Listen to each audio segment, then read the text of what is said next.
Assalamualaikum warahmatullahi wabarakatuh. Let me introduce myself. My name is Annisa Rahmadhani. My last student number is 0031. In this occasion, I want to explain my article about online language learning at school in the pandemic era at SMP Negeri 1 Bojongsari, Purbalingga. Let's move on to the material. The first is introduction. In this time of pandemic, the success of language learning is influenced by a number of elements, most of which are related to the learner himself. This affirmation underscores the important role of learner in navigating their path to success by adopting a good attitude toward learning.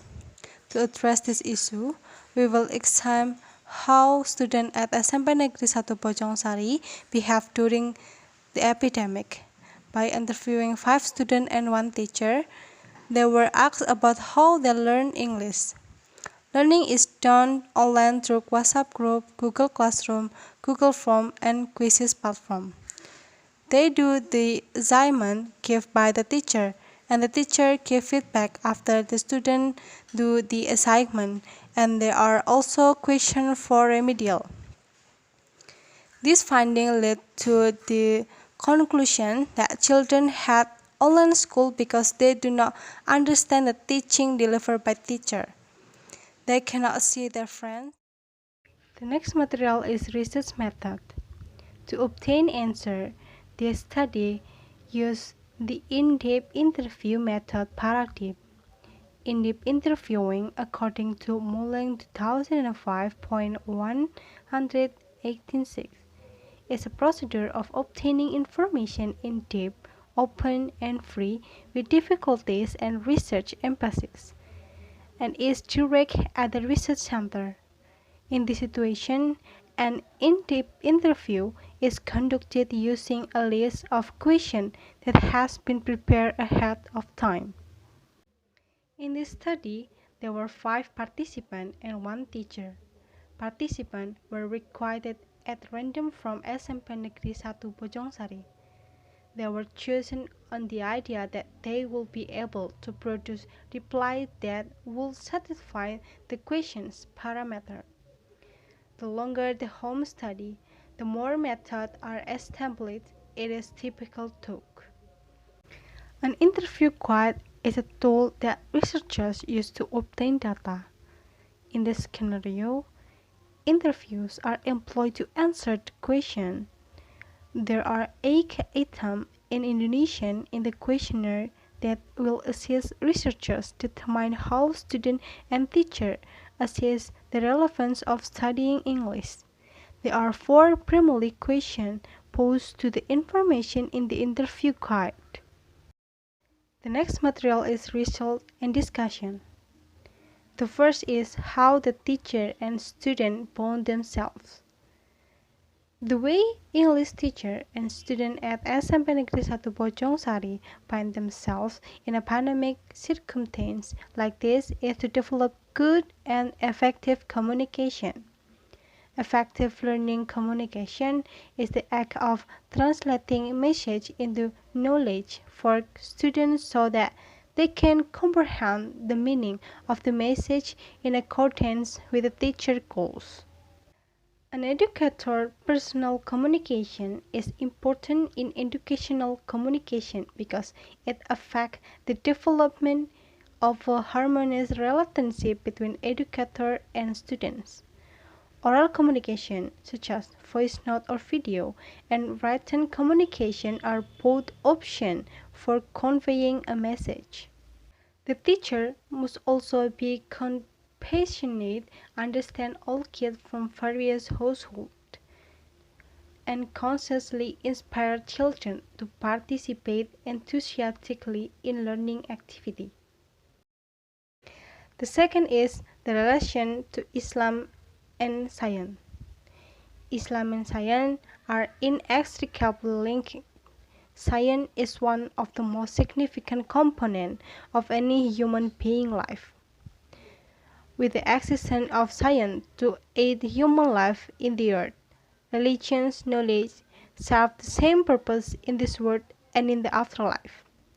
In Islam, it is essential to seek legal knowledge. Those who seek knowledge will then be elevated in position by Allah subhanahu wa ta'ala. The Al-Quran and Sunnah are Muslims' primary source of knowledge.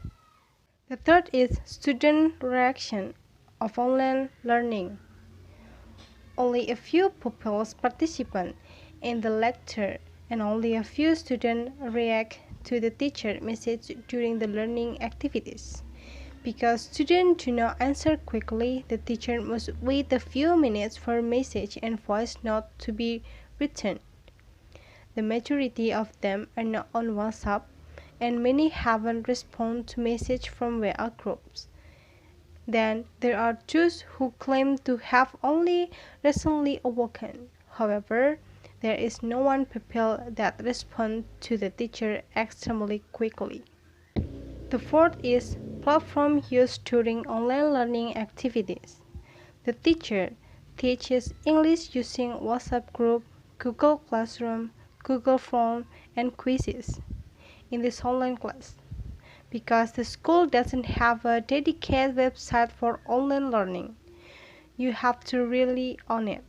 The fifth is obstacle faced by teacher and student during online learning. The teacher's challenge is that students are less disciplined in their participation in learning, making it difficult to convey signal. Many pupils are more interested in other aspects of their education. This issue has to do with the pupils' personalities. It can be seen that only a limited percentage of youngsters participate in learning and completing tasks during learning activities. Therefore, they must be remunerated. Furthermore, it is limited by signal and internet data bundles, because there is not a strong signal in every locality. Then there's the problem pupils have understanding learning materials, particularly English material, because they claim English is not their first language. There are also problematic signal, costly internet data bundles, and laziness to consider. Some of them, particularly male students, claim to prefer playing games than studying. The sixth is how do the teacher and student overcome this obstacle? Teacher address these challenges by establishing a policy that all teachers will call parents to school before the midterm and end of semester exam to find out about their children's unfinished assignment and student attendance list while they are at school.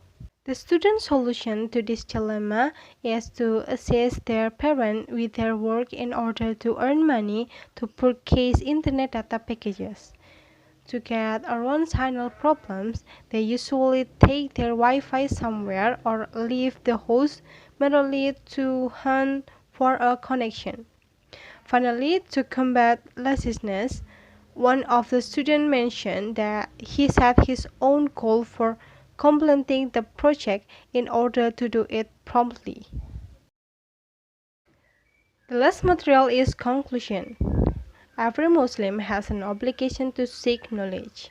However, during a pandemic, such as the one currently underway, schools are closed and we must maintain a safe distance. This does not, however, prevent kids from studying. Learning is eventually moved on the internet in order to continue. Teachers must have good communication skills in order to develop solid relationship with students in online learning. Teachers use a variety of tools to carry out learning activities, including WhatsApp groups, Google Classroom, Google Form, and quizzes. There are numerous challenges that a teacher and student must overcome, including a poor internet connection and a lack of student discipline in participant in learning. They, on the other hand, have their own strategy to dealing with it. They strive to keep up with the lesson as much as possible. They are hoping that teaching and learning activities will resume as normal, face-to-face or normal during this period. These are some photos during the interview.